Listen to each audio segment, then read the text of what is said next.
Well, Manso and Clay Ferraro here on Local10.com, a little web extra, and it's a lot more fun to bring you a web extra when it's a Dolphins win, including Clay, one of the more unexpected wins. I always say to myself that there's one game a year you win that going in, no one thought you had a chance to win, and there's usually a game a year you lose that everyone thought you were going to win. I think this is the one, what they did against the Steelers.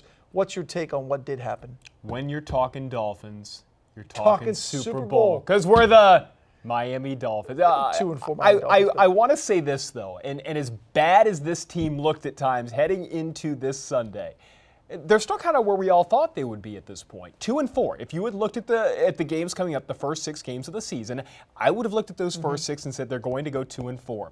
I would have thought they'd beat Tennessee and then come back and lost to Pittsburgh. But I think the point is right now, given the rest of their schedule, it's not inconceivable that they could go on a nice little run here, given the games that they have at home, and given the fact that, frankly, I think the 2 toughest games on their schedule, maybe the 3 toughest games, are now out of the way. I'm not going to overreact to what we saw today, but I think that what this win represents is kind of a fresh start for this team, one way or the other. I think they needed it in so many ways for Adam Gase to get a really good quality win, and that's exactly what this was. But I thought, look, big picture, their schedule does ease up, but this all along to me was a 7-9, 8-8 at best team, and I don't think it's any different than that even after today's win. But I think you saw Jay Ajayi finally run the ball. I think you saw the offensive line finally together being able to give Ajayi room to run the ball. I think you saw that when people run the ball and when you protect Ryan Tannehill, that he could be effective. Ryan Tannehill did not put up big numbers, but he didn't have to.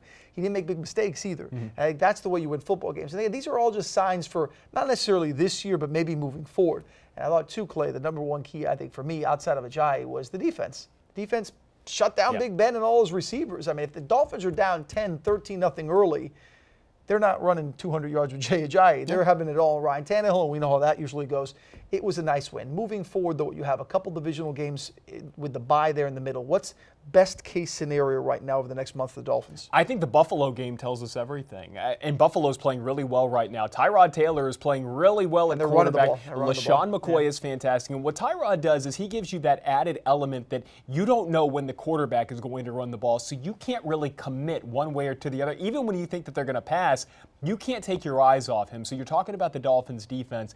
Let's see how they react to a dual-threat quarterback coming up next week. And Buffalo is 4-2.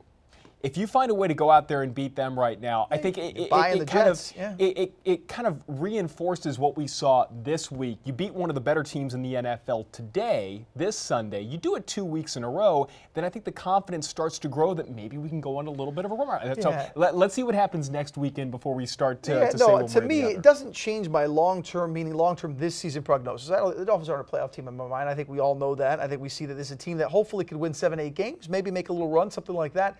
But I want to see progress, and I want to see gives me something for the future. To me, this is Adam Gase's. This is his year to see who he's got. And seeing Ajayi and seeing that offensive line come together, I think were 2 big steps. Hopefully, we get some more big steps against Buffalo moving forward for this team, so we can learn a little bit about what they've got coming up in the future. But the future for now, we're talking Super Bowl. Yeah, one day maybe. But the future now is that game at Buffalo. Miami Dolphins.